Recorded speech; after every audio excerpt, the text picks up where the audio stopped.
It's now time to put the General and all the suffering he caused behind us as we advance to the Landcruiser Stadium.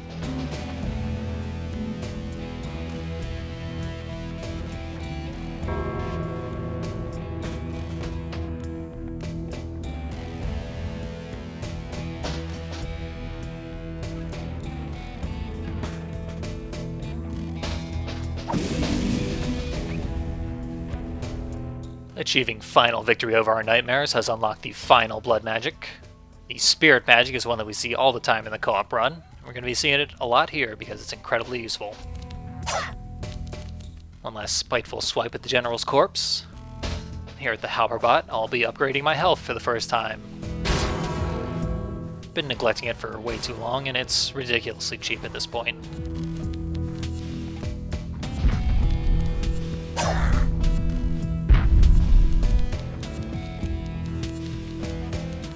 Hulking monstrosity behind us is the Landcruiser Stadium itself. We'll be using it to catch a ride to our next victim, much like the train we rode between Emoto's Bank and the General's Tower. There's plenty of security on board, as you would expect. All we need to worry about this wave is the flamethrowers, although the constant barrage of homing missiles from the computer monitors makes it difficult to charge up the righteous shockwave of justice I've come to rely on. Still get out half charges pretty easily, which is all we really need.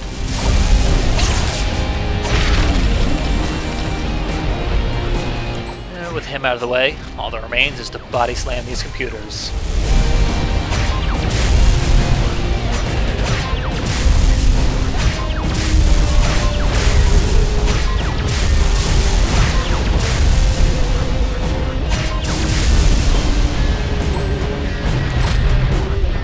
That's not the end of it. With the automated security out of the way, they send in the zombies.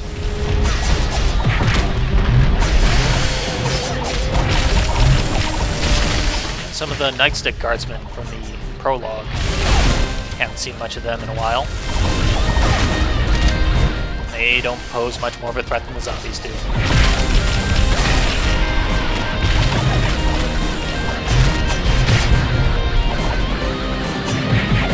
Here's Yuki's first use of the spirit magic. We'll be talking more about it later, but important to note is the health regeneration effect that it has. This is where and when the Dishwasher would receive his spirit magic in his solo run.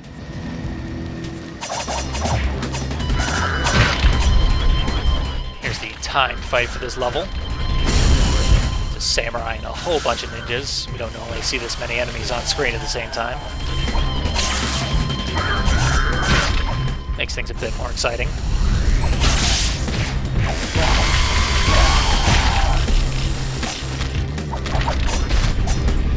Also makes for some very impressive uses of the blade magic.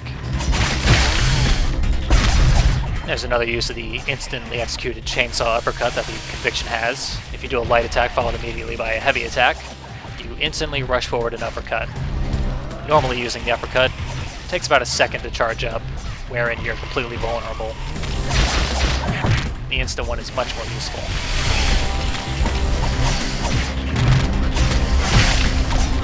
There it is again.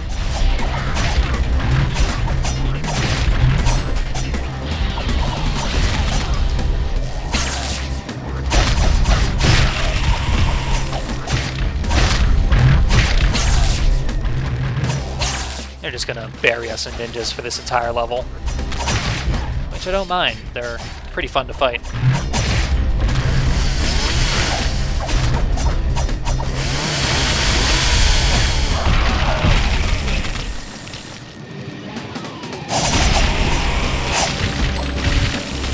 And finish him off with that blade magic again, just so we stay under the time limit.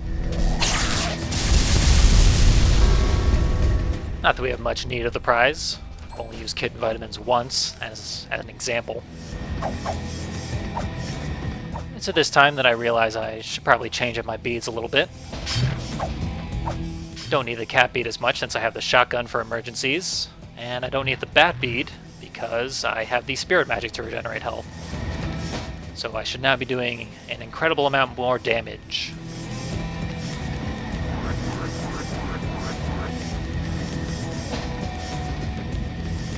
Could head down there and get the present that's underneath the stairs we saw. But there'll be plenty of time for that later. And a very obvious secret. Skull bead. Makes skulls drop more often, much like the heartbeat did. It's reasonably useful now that we have the spirit magic. But I prefer to have constantly upgraded damage.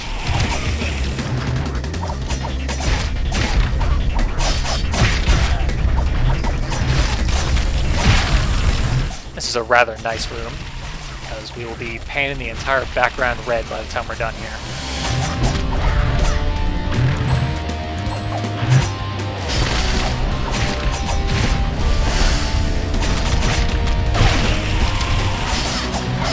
It's going to be waves and waves of ninjas. Any use of the blade magic is going to cover the entire screen.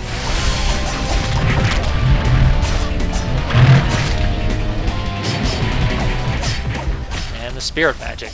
The cross that it sets out doesn't do very much damage at all, but it does stun all the enemies that it hits, and it extends to either side and far up into the air.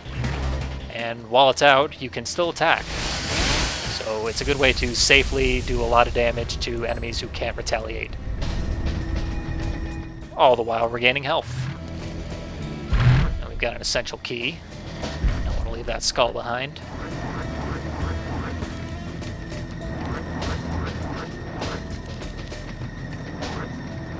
Down here is where that key goes, as well as where the present is. There's another Charlie Murder poster behind that little bar. And the robot bead increases the damage we do to robots. Too specific. Also, I'm not quite sure what's defined as a robot by the game. Most of our enemies are cyborgs, so I don't know if they count or not.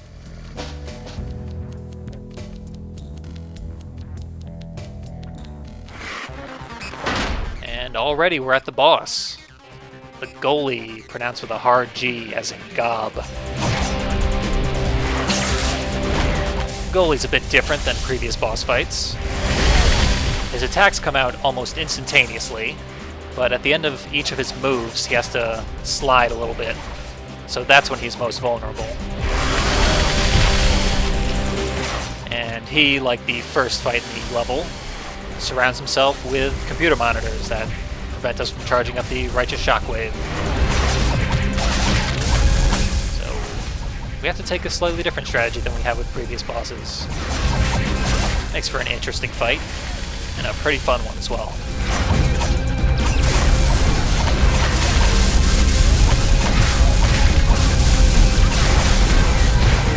He does have fairly low health though.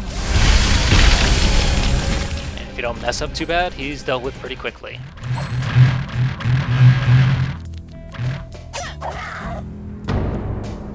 And that's the end of it.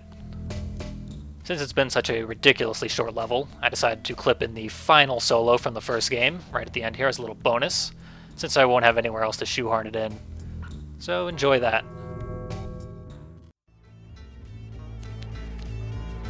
Yeah.